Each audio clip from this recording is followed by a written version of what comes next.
नमस्कार दोस्तों, मैं आपका दोस्त चंदन राजभर। दोस्तों, आज इस वीडियो में राजभर समाज के राजनीतिक हस्तियों के बारे में संपूर्ण जानकारी देने जा रहा हूं। तो दोस्तों, आप भी जानना चाहते हैं तो इस वीडियो को लास्ट तक देखें।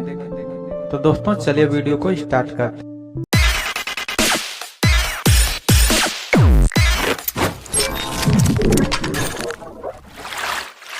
दोस्तों, सबसे पहले हम माननीय ओम प्रकाश राजभर से शुरुआत करते हैं और बारी बारी से सभी महापुरुषों के बारे में बताएंगे। तो दोस्तों, माननीय ओम प्रकाश राजभर जी के बारे में अधिक जानकारी प्राप्त करना चाहते हैं तो इस वीडियो के डिस्क्रिप्शन बॉक्स में लिंक मिल जाएगा, उस पर क्लिक करके देख सकते हैं। ऐसे तो आप लोग इनके बारे में जानते ही हैं, लेकिन चलिए थोड़ा बहुत आपको बता देते हैं। दोस्तों, माननीय ओम प्रकाश राजभर जी पूर्वांचल में लोकप्रिय नेता के रूप में जाने जाते हैं। दोस्तों, राजभर जी 1981 में कांसीराम के समय में राजनीतिक सफर शुरू किया था, लेकिन 2001 में बहुजन समाज पार्टी के बहन मायावती से विवाद होने के कारण राजभर जी अलग हो गए थे। 2004 ईस्वी में इन्होंने सुहेलदेव भारतीय समाज पार्टी का गठन किया।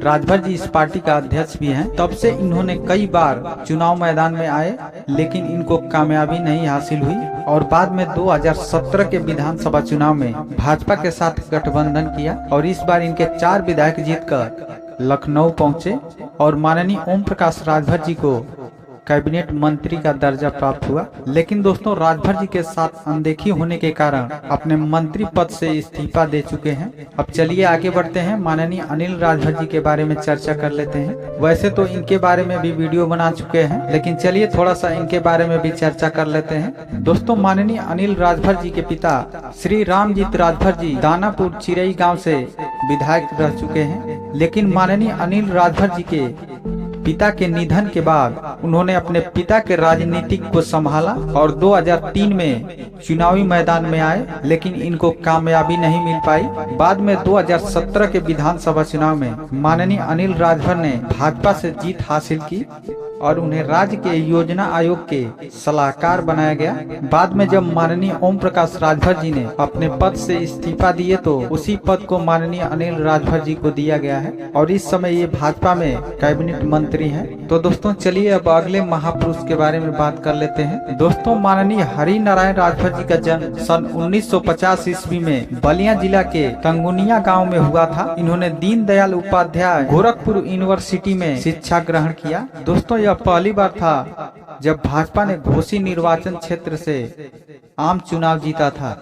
उनकी जीत के बाद बसपा के कई नेता इस क्षेत्र में भाजपा में शामिल हो गए। माननीय हरि नारायण राजभर जी 2014 ईस्वी में घोसी निर्वाचन क्षेत्र से भाजपा के दारा सिंह चौहान को हराने के बाद वे 16वीं लोकसभा के लिए चुने गए। माननीय हरि नारायण राजभर जी ने 1996 ईस्वी में पहली बार यूपी विधानसभा का चुनाव जीता था। ये यूपी सरकार में कारागार, लघु सिंचाई और ग्रामीण विकास मंत्रालय में राज्य मंत्री भी रह चुके हैं। राजभर जी विज्ञान एवं प्रौद्योगिकी, पर्यावरण एवं वन संबंधी अस्थायी समिति के सदस्य भी हैं। माननीय हरि नारायण राजभर जी अपने विवादित बयानों से अक्सर सुर्खियों में बने रहते हैं। तो दोस्तों, चलिए अब माननीय सुखदेव राजभर जी के बारे में चर्चा कर लेते हैं। दोस्तों, माननीय सुखदेव राजभर जी बहुजन समाज पार्टी के वरिष्ठ नेताओं में से एक हैं। इनका जन्म 5 सितंबर 1951 ईस्वी में ग्राम बड़गहन, जिला आजमगढ़ में हुआ था। इन्होंने 2002 ईस्वी में पहली बार बहुजन समाज पार्टी से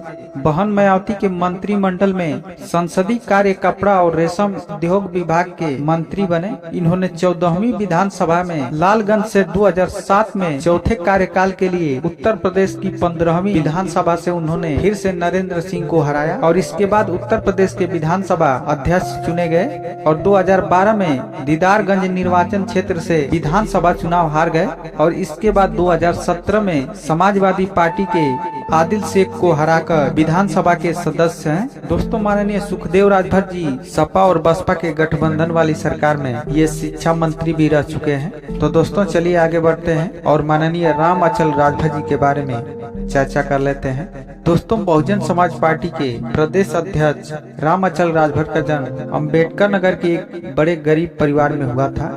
इन्होंने अपनी राजनीतिक कैरियर की शुरुआत अकबरपुर ब्लॉक प्रमुखी चुनाव से की थी, लेकिन इसमें इनको हार का सामना करना पड़ा था। इसके बाद इन्होंने 1991 ईस्वी में बसपा से विधायक का चुनाव लड़े, लेकिन इस बार भी हार गए। लेकिन इस हार के बावजूद बसपा में राम अचल राजभर की आवाज गूंजने लगी और इसके बाद 1993 ईस्वी में वे विधानसभा चुनाव लड़े और इस बार चुनाव जीतकर विधानसभा पहुंचे। जिसके बाद 1996 से लेकर 2002 और 2007 में लगातार विजयी हुए। 2007 में बसपा की सरकार बनने के बाद माननीय राम अचल राजभर को परिवहन मंत्री बनाया गया। अब चलिए आगे माननीय विजय राजभर जी के बारे में चर्चा कर लेते हैं। दोस्तों, घोसी से विधायक बने माननीय विजय राजभर जी बेहद गरीब परिवार से आते हैं। ये अपने पिता के साथ सब्जी बेचने का कार्य करते थे। विजय राजभर जी ग्रेजुएशन तक पढ़ाई की है। विजय राजभर जी बचपन से ही संघ की शाखाओं में जाते रहे। 2012 व 2013 में आरएसएस में बहुत ज्यादा सक्रिय हुए। बीजेपी की केंद्र में सरकार बनने के बाद मऊ के नगर अध्यक्ष बने और 2018 में जिले में महामंत्री बने। नगर पालिका में 2012 में सभासद भी रहे। पार्टी में सक्रियता और जमीनी स्तर पर कार्य भी करते रहे। दोस्तों, यूपी में मऊ जिले की घोसी विधानसभा सीट के लिए उपचुनाव में भी भाजपा के माननीय विजय राजभर जी सभी प्रत्याशियों को पछाड़ते हुए अंत में इन्होंने जीत हासिल की। तो दोस्तों, चलिए आगे आपको माननीय कालीचरण राजभर जी के बारे में बताते हैं। दोस्तों, माननीय कालीचरण राजभर जी भारत के उत्तर प्रदेश की 15वीं विधानसभा में विधायक रहे। 2007 ईस्वी में उत्तर प्रदेश के विधानसभा में गाजीपुर जिले के जहुराबाद विधानसभा निर्वाचन क्षेत्र से बहुजन समाज पार्टी की ओर से चुनाव लड़े थे।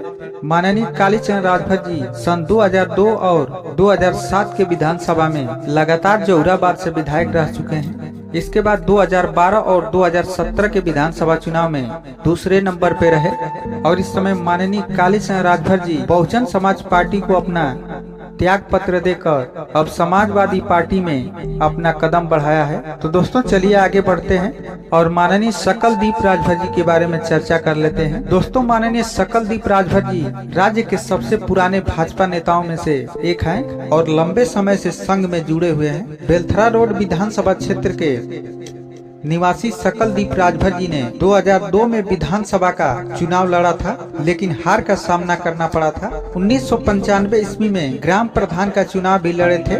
माननीय सकलदीप राजभर जी तहसील में मोहरीर का काम भी कर चुके हैं। माननीय सकलदीप राजभर जी विधानसभा का मेंबर रह चुके हैं। इन्होंने 2017 के विधानसभा चुनाव में सिकंदरपुर से पार्टी में टिकट के लिए दावेदारी की थी, मगर इन्हें टिकट नहीं मिला था। तो दोस्तों, चलिए अब आगे बढ़ते हैं माननीय बब्बन राजभर जी की ओर। दोस्तों, माननीय बब्बन राजभर जी अखिल भारतीय राजभर संगठन के अध्यक्ष के साथ साथ ये पूर्व सांसद भी रह चुके हैं। माननीय बब्बन राजभर जी सलेमपुर लोकसभा सीट से 1999 में बहुजन समाज पार्टी से जीत दर्ज किया था। इसके बाद 2009 ईस्वी में बसपा से रामाशंकर राजभर भी सांसद हुए थे। वे भी बसपा छोड़ चुके हैं और वर्तमान में सपा के राष्ट्रीय महासचिव के रूप में अखिलेश खेमे का खास चेहरा बन चुके हैं। चलिए आगे बढ़ते हैं माननीय दूधनाथ राजभर जी की ओर। दोस्तों, माननीय दूधनाथ राजभर जी 1980 ईस्वी में पहली बार मुबारकपुर विधानसभा आजमगढ़ से विधायक बन चुके हैं। भारतीय लोकतंत्र के इतिहास में राजभर समाज का पहला मनुष्य विधानसभा में गया था। चलिए आगे माननीय भीम राजभर जी के बारे में जान लेते हैं। दोस्तों, माननीय भीम राजभर जी का जन्म 3 सितंबर 1968 ईस्वी में हुआ था। इनका निवास स्थान मऊ जिले के कोपगंज ब्लॉक के मोहम्मदपुर बाबूपुर गांव में है। इनकी प्राथमिक शिक्षा महाराष्ट्र में हुई थी। वर्ष 1985 में ग्रेजुएशन किया। इसके बाद LLB कर भीम राजभर ने एक वकील के तौर पर अपना कैरियर शुरू किया और साथ में अपनी राजनीतिक महत्वाकांक्षाओं को पूरा करने के लिए बहुजन समाज पार्टी का हाथ थाम लिया और 1985 से अपना राजनीतिक सफर शुरू किए। इनके पिता रामबली राजभर गोल्डफील्ड में सिक्योरिटी इंचार्ज के पद पर कार्यरत थे। आजमगढ़ मंडल के जोनल कोऑर्डिनेटर की जिम्मेदारी संभाल रहे माननीय भीम राजभर ने विधानसभा चुनाव 2012 में बसपा के टिकट पर बाहुबली मुख्तार अंसारी को कड़ी टक्कर दी थी। उस समय अंसारी जी के पसीने छूट गए थे। दोस्तों, बसपा के सुप्रीमो मायावती का अचानक भीम राजभर पर इतना विश्वास बढ़ गया है कि उनको बसपा का यूपी का प्रदेश अध्यक्ष बनाया गया है। तो दोस्तों, राजभर समाज के राजनीतिक हस्तियों के बारे में जानकारी आपको कैसा लगा? अगर ये वीडियो आपको अच्छा लगा हो तो ज्यादा से ज्यादा लाइक करें और शेयर करें और साथ में हमारे चैनल को सब्सक्राइब करें। तो दोस्तों, इसी तरह की जानकारी हम अगली वीडियो में लेकर आएंगे। तब तक के लिए नमस्कार।